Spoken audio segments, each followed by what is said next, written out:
আসসালামু রহমতুল্লাহ দাখিল 2027। তো দেখো ভাইয়া, তোমরা আরবি দ্বিতীয় পত্র কোন দরখাস্ত অথবা পত্র পড়বা, জাস্ট তোমাদেরকে দুইটা করে দিব, ঠিক আছে ইনশাল্লাহ। আশা করি এর মধ্যেই তোমাদের থাকবে ফাইনাল পর্যন্ত। তো দেখো ভাইয়া, তোমরা যেই দরখাস্তগুলো তোমরা পড়বা, প্রথম দুইটা দরখাস্ত তোমাদেরকে দিচ্ছি, জাস্ট দুইটা দরখাস্ত তুমি খুব ভালো করে তুমি শিখে রাখো, ঠিক আছে। আর এইগুলোর নিয়ম তো আমাদের সবারই জানা আছে।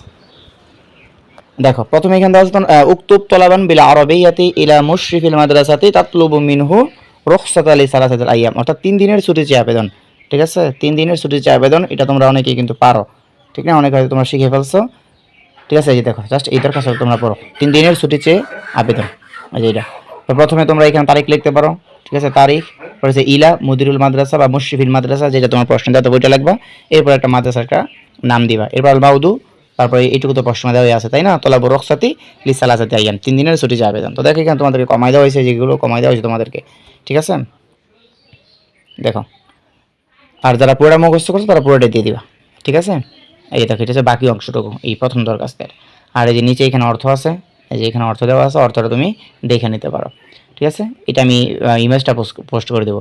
এরপর হচ্ছে যে উক্তুব আরিদাতান বিল আরবিয়াতি ইলা মুদিরিল মাদ্রাসাতি, হ্যাঁ, তাতলুবু মিনহুল ইজাজাতা লিমারিজ, অর্থাৎ তোমার অসুস্থতার কারণে ছুটি চেয়ে আবেদন, ঠিক আছে।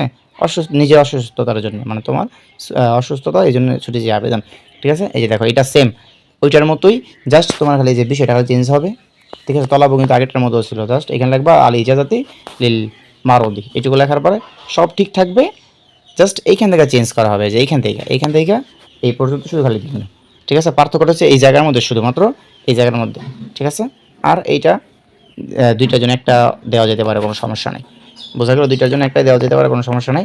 এরপর আর মোকদ্দমাত, এটা তো বুঝোই, আর মোকদ্দমাত তলিবু কুমুল মতিয়া, তারপর নাম লিখবা, ক্লাস লিখবা, এখানে যদি দেওয়া আছে তা আছে, তুমি লিখবা কি তোমার 10ম শ্রেণী তুমি লিখে দিবা যে আল আশের, কি লিখবা আর সফু, এটা বাদ দিয়ে লিখবা আল, এই যে আশের, এই যে শেষ, জাস্ট এতটুকুই। এরপর একটা রুল নাম্বার দিয়ে দিবা, এই যে নিচে অর্থ দেওয়া আছে, ঠিক আছে, এই যে এখানে অর্থ আছে, হ্যাঁ। আচ্ছা, এই যে দেখো, আচ্ছা এরপরটা হচ্ছে আমাদের এখানে আছে যেটা, সেটা হচ্ছে আমাদের পত্র, ঠিক আছে। আমরা যারা পত্র দিতে যাই, এই যে দেখো যে মাদ্রাসা নিরাপদ সফরে নিরাপদে পৌঁছার সংবাদ জানিয়ে তোমার মায়ের নিকট একটি আরবিতে একটি পত্র লেখো, মানে তুমি যে মাদ্রাসায় এসে নিরাপদে পৌঁছেছো বাড়ি থেকে, ওইটা সম্পর্কে এই যে জাস্ট তুমি কী করবা, তুমি পত্র লিখবা। তাহলে পত্র হচ্ছে এটা হচ্ছে একটা তোমার, ঠিক আছে, এই যে শেষ পর্যন্ত। এরপর আরেকটা হচ্ছে তোমার যে এটা কি, এই যে 1000 টাকা চেয়ে পিতার নিকট আরবি থেকে দরখাস্ত লেখা, মানে তোমার 1000 টাকার প্রয়োজন, এটার জন্য পিতার কাছে তুমি একটা দরখাস্ত লাগবা। তো এই যে দেখো জাস্ট এই দরখাস্তটা আমি এগুলো পোস্ট করে দিচ্ছি, আমি এগুলো পোস্ট করে দিই, তারপর তুমি এটা সেভ করে নিও, ঠিক আছে। অনেকের গাইডে থাকতে পারে, হ্যাঁ।